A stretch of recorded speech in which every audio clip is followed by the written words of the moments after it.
It's a simple action we often forget, buckling our seatbelts, but it is an action that is proven to save lives. As Aaron Murray explains, the national organization hopes a little competition will help promote awareness. Sometimes social media posts take off. My New Year's hasn't started off so well. This one, put up by Les Johnson, did just that.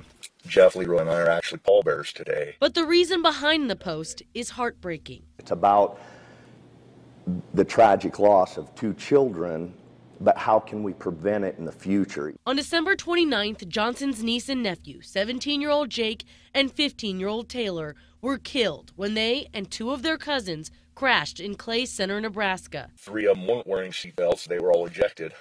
The youngest one was wearing a seatbelt.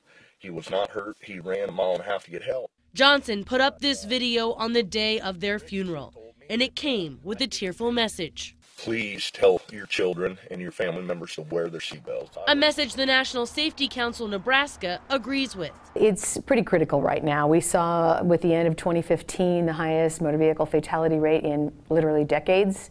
We know that the unbelted rate among motor vehicle fatalities across Nebraska is about 70%.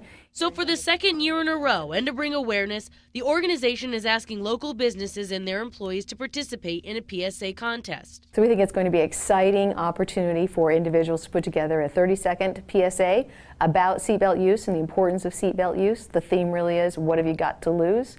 And the winning videos can win up to $2,000. Last year, these winning videos spread awareness and showcased the terrifying statistics, like how in Nebraska, 131 of the 225 people who died in crashes in 2014 were not wearing seatbelts, and that when used, seatbelts reduce the risk of fatal injury by 45%. If you talk to anybody that knew them, Jake and Taylor were the life of the get-together. They were always happy. They were two brothers and sisters that loved themselves dearly, and that's what I'm most proud of, being a Johnson. 2 lives taken too soon, a loss Johnson hopes other families will never have to experience.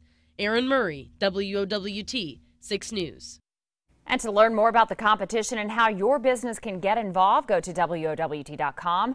The organizers say the message and promotion are the key parts, not necessarily production quality.